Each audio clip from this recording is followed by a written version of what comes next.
Hey there, and welcome to Big Agent Meeting. My name is Russ Lagan, Vice President of Training for eXp University. And today on the Big Agent Meeting, we're going to be talking about social media. Yeah, you've heard it from everyone. We're on the bandwagon. We're talking specifically about Instagram this week. As an agent in 2026, your social media presence is the first impression that you have on people that are watching you from the outside. It's also your CRM that helps you stay in touch and stay in front of people so they see you and keep you top of mind. So this can be a good thing if you're doing it well. It can also be a bad thing if you're not doing it so great. So if you have a killer social media presence, you might actually have made yourself more trustworthy with your clients over time. But if you don't, it can be tough to get people to understand who you are, what you do, and what your skill set is. So today we're talking about some strategies that help you actually build up your social media presence, and with that, your value with future clients. But first, let me show you some of the stuff we got going for you today. First, we've got the one and only Holly Mabery with Brokerage Brief, talking about what's going on in the brokerage world these days. Then we're going to follow that up with Lab Notes with Devontae Blow. If you don't know Devontae, this guy is awesome. He's one of my favorite human beings in the world out of Washington.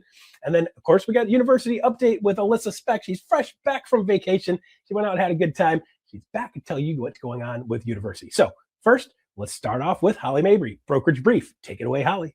We are seeing so many crazy things in the market today. Everything from higher interest rates jumping up in the middle of an escrow, causing buyers to back out or not qualify, to home inspection items that just can't get negotiated for repairs. One of the things that you and I can be proactive on as agents for both our sellers as well as our buyers is when it comes to insurance. When we look at homeowners insurance, this is what I need you to know. Across the marketplace, it's gone up. Across the US, 71%. This is what we're seeing is 42% of homeowners are saying, oh my gosh, I've seen substantial increases, upwards of $3,000 a year. Homeowners are paying almost $900 more today than they were in 2020. Now, of course, we've got a lot of driving factors that have been impacting, and we can point to floods and fires, hurricanes, etc. But this is what's so interesting. The most common issue when it comes to homeowner insurance claims comes from wind and hail damage across the central United States. Those factors alone, when you look at the extreme weather conditions from basically, Denver all the way through into Kentucky or Missouri, yeah, that's where we're seeing wind and hail damage, tearing up roofs, more so than we would even on the hurricanes along the coast. When you look at the rising insurance premiums, and this is what caught my eye and why I wanted to talk with you all about it this week, is seeing 45 states be impacted with rising insurance. So Minnesota up 34%, Iowa 28% in 1 year. North Carolina is seeing a 7.5 increase, and that was effective on June 1st. Florida's average premium is nearly $8,000. 3 times the national average. So no region is sacred with regard to this. And this also, let's look at California and the wildfire impact. We saw projected the fastest growing premiums up 15% last year. Now, the average premium there is still lower than Florida at about $2,800 a month or $2,800 a year, but it's priced some people out. When you look at the cost of homeownership, especially in some of those areas that were impacted by the fires and along the California coast, they no longer can afford, and we've seen insurance companies absolutely pull out of California. So the FAIR plan, which is offered by the state, is available, but at a substantial discount as far as the coverage that you might see. Now, this is what's so interesting when I look at California. 1 in most 5 homes were at extreme fire risk areas. They lost coverage in 2019. And then as of 2023, there were over 150,000 uninsured households in California's highest risk wildfire zip codes. 150,000 homes without coverage. So this warning signal of what happens in California typically spans. So first thing, I'm just going to say this out loud, is defensible space. When it comes to wildfire, I was very keen and aware of this buying a house in December. The minute we got acceptance on the contract, And actually, before I called and got quotes on my homeowner's insurance, I wanted to understand what my cost would be different from my previous home. The reason I was so proactive is I'm at the base of a mountain. I wanted to understand if there was a wildfire risk, what it would look like. And I know our insurance company actually required a drive-by. They wanted to look at the roof. They wanted to look at defensible space. They wanted to look at a lot of different things. And in some instances, especially where I live, I've had insurance companies say, hey, we're going to require you to cut down so many trees or cut them back, make sure there's clear bush or brush up. And all of those things happen. That buffer zone makes a huge difference, and we're seeing a lot of communities really be proactive. I love this when I go across the mountains of Colorado, whether it's Breckenridge or Summit County. They've got this FireWise program that they actually teach agents about, which is so incredible. But again, your carriers locally, they are going to be very proactive. And so I really want you to be proactive as an agent. Are you looking? And of course, we're looking for earth to wood contact. We're looking for, trees maybe rubbing up against the roof or things of that nature. But is there defensible space? What would it look like? Those common walls, all of that makes a difference. But right now, insurance just isn't about fire. It's also flood insurance. And this is what's so hard. When you have your homeowner's insurance policy, flood insurance is an additional insurance policy. And so there's some key considerations that you and I absolutely want to make sure, because standard homeowners insurance is not going to cover flood. It may cover wind and hail. It may cover, things that happen within the home, like if suddenly a pipe bursts. But if water comes and there's intrusion from outside in, which happened first? Did the roof blow off or did water come through the front door? And that happens a lot in hurricanes as far as that point of differentiation. So 2 resources I want to make sure you have is the National Flood Insurance Program, NFIP. They cover many homes. Now, there are private market insurance companies or things that people can go get, especially if NFIP is just not attainable. It's too expensive. But this is where buyers need to understand, how much does it cost in that area? What does it look like? Are there exclusions? Also, is there a waiting period? Sometimes there is. Also, should they be looking at private? Now, when you go to NFIP, this is what's so important. The building coverage may have some limits, up to $250,000. Your contents also may have some limits, and you want to make sure you understand. Now, this is what I'll say. I live in an area where lots of mountains in northern Arizona. There was a time we had a lot of different forest fires. What I found when a fire would happen, I would call my clients that were maybe downhill from where the fire was and ask if they had flood insurance. Because it wasn't a matter of if they saw some flooding, but when, because everything that was keeping that land stable had now burned. And so any kind of rain or moisture would cause mudslides and all sorts of things that would be required for flood insurance. Their homeowner's policy wouldn't cover them. So it's really, really tricky in that way. The elevation certificate, this is an understanding of how high the house is built above the base flood level. Now, this is where it gets a little bit crazy. You can call and get multiple quotes, but if they're working out of NFIP, you may call State Farm, you may call Farmers Insurance or Farm Bureau and actually get a quote, but it's wrapped around NFIP. So you really want to understand what that looks like. And also, this is something that I learned in a really cool way. We actually had clients assume the seller's flood insurance policy that kept a lower amount, which was kind of cool. This was also something I learned the hard way. If you are looking at a house and you want to remodel, you want to maybe modernize it, do some updates to the kitchen and the bathroom and that sort of thing, there is a rule if the house is in flood zone that if you improve the house over 50% of the value, you may have to improve the house completely to bring it up to current flood code. I know that's hard to say, current flood code. And the reason I found out about this is I had a house that was built in the 70s. It was down by the river. So beautiful. Like the setting was awesome. The house was dated. So I had clients who were so excited. They were going through, we're going to modernize the kitchen. we're going to modernize the bathroom, all of these things. Well, the house was built in the 70s, and the cutoff for their flood insurance on whether or not they could do all these improvements was the valuation in 1983. I know, it was crazy. 1983, that house was worth maybe about $80,000. And so 40% or 50% of that, you can see where the numbers start to go. And you're looking at kitchen and bathrooms and all of those things. Suddenly they were well above the improvement of 50. And they were going to be priced out because instead of a 4-foot variance on the flood zone, as far as stilts, they were going to have to go to 12 feet. And they backed out of the house. We were able to discover all of this during the inspection period, fortunately, but it was because I was proactive. I kept asking questions, really understanding my buyers, but also, what does it look like with FEMA? What does it look like with insurance? What does it look like long-term? And so you really want to understand. Now, this is what's so hard. I was down by the river, so I knew instinctively, yes, you're going to pull flood maps.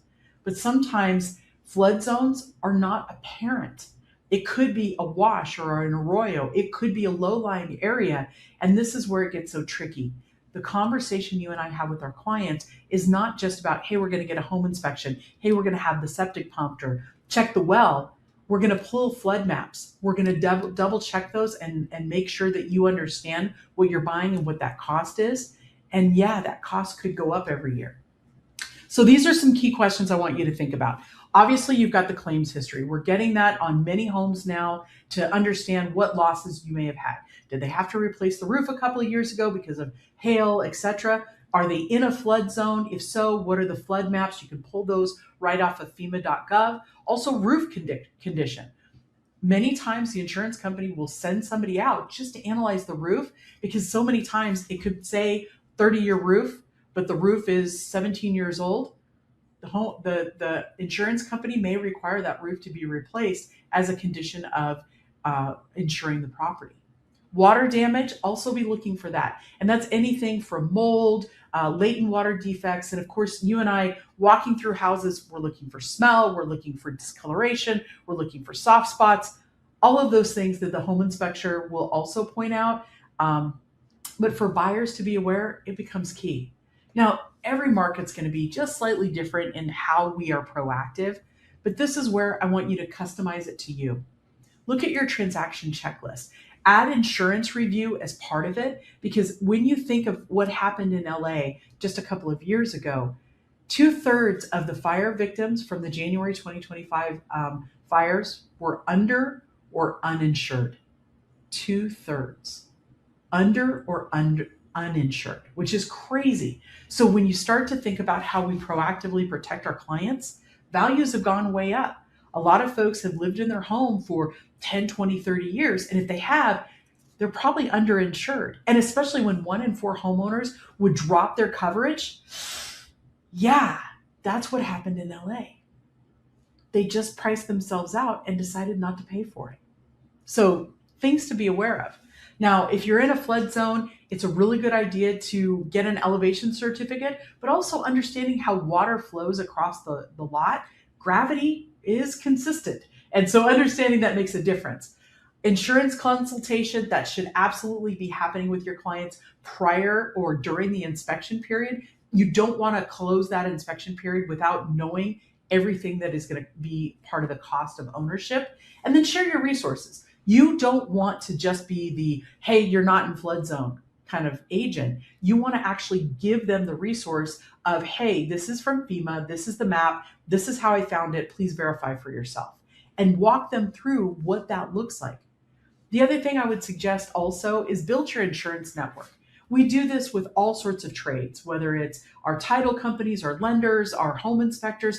But when you have different insurance companies and insurance brokers you can rely on, you can ask really great questions, whether it's a specialty type log cabin or if it's a house that is waterfront. All of those things make a difference, and knowing who you can talk to that can give you different options with insurance make a difference. So a couple of quick hits. Always talk about the additional cost of ownership. Anything that we can do to be proactive with flood insurance, ongoing maintenance, and making sure that clients understand, that helps us from killing deals when they shouldn't. Also, I always want you to be the source of the source. FEMA.gov, floodsmart.gov, two amazing websites to put as part of your listing or your buyer kit. And then finally, always be proactive. Get those quotes, make sure you do them during the inspection period. And if somebody's really nervous or moving into a wooded area, get the quote early. That may make the difference on how they negotiate on their house. Thanks, guys. I hope this helps. All right. Thanks, Holly, for keeping us up to speed on what's going on in the brokerage world. Thank you very much for that. So next up, we have Lab Notes with Chief Learning Officer Brian Ellington and the one and only Devontae Blow. They're going to be talking about how Devontae earns 40% of his business through what he does on Instagram. So you're going to want to pay attention to this one. Check it out. When you're doing that kind of business, though, that's legit, man. You need to understand that, I've seen the data, and getting to 4 million, 6 digits in GCI, basically, getting to that point for most agents, they'll never do it.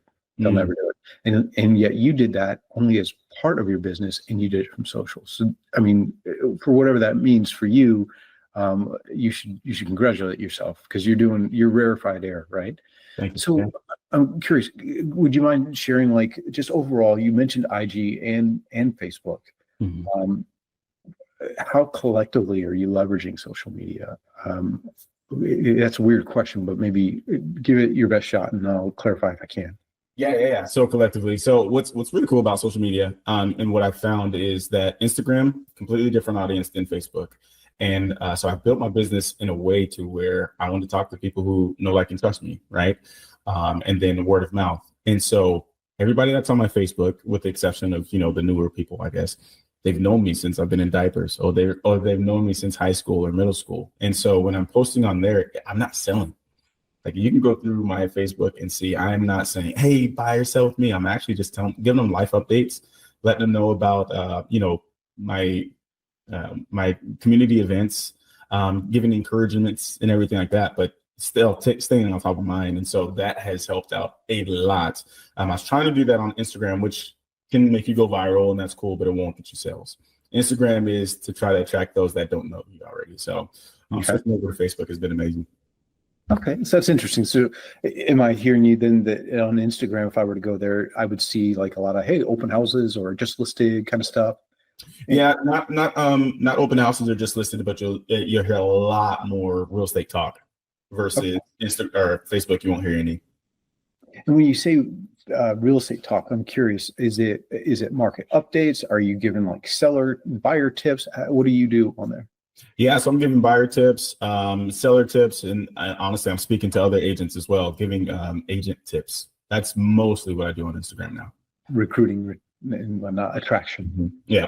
With the Instagram piece of it, is there a discipline around that? Or is there a schedule around that? Oh, yeah. So Instagram is very much scheduled. A reel a day, a couple of, what are those called? Carousels a week. We're very regimented on what we do. And then we also reach out to 30 people a day, whether they're following us or not. Reach out to 30 people a day in the DMs, just checking in, seeing how they're doing. But again, I've moved my whole Instagram business to coaching and attracting, other agents as well. So I'll sprinkle in a little bit of, hey, if you're a buyer or you're a seller, this is what you should be doing. But a lot of it is real estate tips. Okay, great. But 30 a day, did you say? Yeah. Wow. And what does that DM sound like? Yeah. So we have, we use a resource called ManyChat. I'm sure that you've heard that one before, but we use a resource called ManyChat, and it's reaching out to people that either they liked a post, they commented on a post, or whatever have you, and we're just reaching out. Hey, I'm Devontae. I'm from Bellingham, Washington. I'm with EXP. How's your business going, or how are things in your business? And then depending on how they answer, that's when they go down the rabbit trail of, or how long have you been in the business? And if they've been in the business for 0 to 4 years, then it triggers a whole different, hey, well, how is business, in the first 4 years? I actually have a coaching program, and we solve X, Y, and Z. Have you struggled with any of these problems?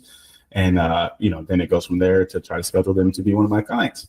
I would love to make part of this conversation about attraction too, because I think that's what's interesting is that most people think I have to be this heavy breathed, sweaty palmed, sleazy recruiter to be effective, right? Or I had to have been here since 2009, or else I can't be successful. But that's not been your case. How is attraction going for you? It's been picking up for sure. Honestly, I didn't take attraction seriously until around Miami. Actually, I'm like, you know what? I am missing a great part of business. I think you and I have actually had a conversation about, coaching versus training. And so I felt almost inept, like, I can't attract people. I don't know, who am I? I'm not go, or I'm not, I'm not Brian Ellington. Like, what the heck? You should thank your lucky stars for that, friend. But, coming to the realization that, I do have something to offer. And not only do I have something to offer, I don't make it about me. Now I'm just like, yo, I found this thing in EXP Realty that has absolutely changed my business. And this is one thing that it clicked when I went to EXPCon. They're like, yo, don't make it about you. Like, show them the racehorse. Don't show them the jockey, show them the racehorse. And it's like, EXP is absolutely a racehorse, man. Like, look at this thing. It's amazing. It changed my business. It could change yours for sure. If you want to recruit, you could do that. If you want to just go there and 10x your business, what better place than EXP? So make it about EXP, the racehorse. Cool. And you said also too, some of your posts or a lot of your posts are about tips for real estate agents. Tell me about that. What kinds of tips are you putting out there? Yeah, so I'm putting out a lot of tips that are specifically, and I'm speaking to a very ideal client. So that 3 to 4 year, they're struggling with the ebbs and flows of real estate. They're trying to create consistency. I'm speaking to a lot of the problems that they have. Right. Whether that be, what are your non-negotiables? What does your schedule look like? Who are you? What are your strengths? What are your weaknesses? And speaking to a lot of those things and then encouraging those things as well. Like, hey, you see all these amazing agents who, they've made it to the mountaintop, but they were in the valley before. So trust the process, know where you're at, and then, just grind. Thank you very much, Brian and Devontae. If you want to see the full episode and all the details of what Devontae does in his social media secrets, you can head over to our playlist called The Lab right here on YouTube. Check it out. Get to see the full episode there. So next up, we have University Spotlight with the one and only Alyssa Speck. She's going to be giving you a good idea what's going on in social media and get you on the social media train. So let's see what she's got for us this week. Take it away, Alyssa. Welcome to your EXP University Spotlight, guys. I have got to tell you right now, I am in the middle of teaching FASTCA alongside Candace Garcia, and it has been absolutely incredible to watch these agents grow. We've been seeing agents grow their confidence, to start create consistency, to have more conversations, and most importantly, to start generating real opportunities in their business. And honestly, that's why we do what we do. So if you have been sitting there watching on the sidelines thinking, oh, maybe I'll join FastCap next time. Well, good news. Next time is here. The next FastCap cohort kicks off on July 8th. It'll be Candace Garcia and myself leading it together. And if you are looking for more structure, for more accountability, and a proven system for creating appointments, creating opportunities, make sure to grab your spot. But that might also going to be talking about Icon Lead Mastery, massive leads from open houses. Guys, this is on June 23rd, and this is not just any old open house class. We are giving you the actual resources that we are giving you the actual resources that you can use immediately. We're talking about Icon Agent Playbooks. We're talking about the Icon open house system. So we're talking about what you should be doing before the open, during the open, and after the open to generate more leads. We're giving you the scripts. We're giving you the posts. We're giving you exactly what you should do, as well as we've got an AI accelerator tool complete with prompts. It's absolutely amazing. And this course is designed to help you stop guessing and actually start implementing. So again, that's June 23rd. And then let's actually go back and talk June 9th. Coming up quick, our very own Russ Lagan is going to be teaching Icon Lead Mastery. It's likes to leads with Instagram. So guys, for this course, we studied the strategies of tons of top Icon agents, and we pulled together the systems that they are using right now to turn Instagram into a business building tool. Whether you are already an Icon agent or maybe you're just working to become one, This session is jam-packed with, practical ideas that you can put to work immediately.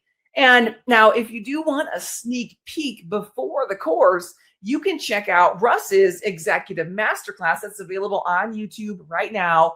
It's a great preview of the concepts that you'll see that we're going to expand upon inside that full training. Guys, we are super excited to keep bringing you free training all summer long, all because you are part of EXP, and we cannot wait to keep learning and growing with you. I'll see you there. All right. Thank you, Alyssa. I do appreciate that a bunch. So check it out. We have Icon Lead Mastery talking about Instagram, what we're doing on Instagram, likes to leads on Instagram. That is June 9th, which is next Tuesday at 11 a.m. to 1 p.m. Check it out. Make sure you register for that because that thing does fill up. We only have so much space to let people in. And by the way, yesterday we aired on the Executive Masterclass, I aired like a 20-minute, 25-minute session, which is kind of a bootleg on some of the cool stuff out of the Icon Lead Mastery stuff. You can check that out, of course, under Executive Masterclass on our YouTube channel. So here's something we're going to do for you guys that you're going to love. Check out this QR code that's popping up on the screen right now. I want to give you access to one of our Icon Lead Mastery Instagram playbooks. These are the playbooks that go throughout that program that I teach next week, talking about exactly how these people do business. This particular one, I think you're going to dig because this is from Belle Tunstall. Cool part about Belle is she does almost all of her Instagram with the camera facing that way. She doesn't like to be on camera, doesn't want her face on camera. I know there's a lot of you guys out there that don't want to do that. So with that said, check out this playbook and her Instagram strategy where she actually does some really cool recordings. She finds funny, quirky things in houses to poke fun at as she's going through. She's got a great sense of humor and always has really cool stuff on her Instagram page. And she drives over 50% of her business from Instagram. So with that said, don't forget to check that one out. All right. So thank you very much for joining us this week for Big Agent Meeting. Don't forget to scan the QR code for our NPS score. Let us know how we did on a scale of 1 to 10. Give us a fair rating. And by the way, don't hesitate to add a comment in there. If you want to see something new or like something, make sure you put that in there too, because we check that out on Monday every week. So we know what you guys are giving us as far as feedback goes. So there you go. Big Agent Meeting for this week. Stay tuned for iConversations coming up next. I'll see you next week. Hey, before we wrap, I want to take just a moment to recognize an incredible week for eXp Realty agents and teams. So this week, our eXp professionals were recognized on not one, but 2 of the most respected rankings lists in the real estate industry. The 2026 National Association of Hispanic Real Estate Professionals Top 250 and the 2026 Real Trends Verified rankings. And this includes the 1,000 as well. These recognitions represent excellence at the highest level and reflect the hard work, dedication, and commitment our agents and teams bring to their clients and communities every single day. To every eXp agent and team who earned a place on one of those prestigious lists, congratulations. This is a tremendous achievement and a testament to the impact you're making in the industry and in your local markets. We're proud to see so many of you, our eXp professionals, recognized across those rankings, both of them, and even more proud of the businesses, relationships, and communities you're building behind those recognitions and accomplishments. Congratulations to all of this year's honorees. We celebrate your successes and are honored to be part of your journey. Following the Big Agent Meeting, serious agents are coming here. KGCI streams real-world real estate strategy 24 hours a day. Lead generation, conversion, marketing that actually works. Take it with you wherever you go. Download the always free Real Estate On Air mobile app for iPhone and Android, available now.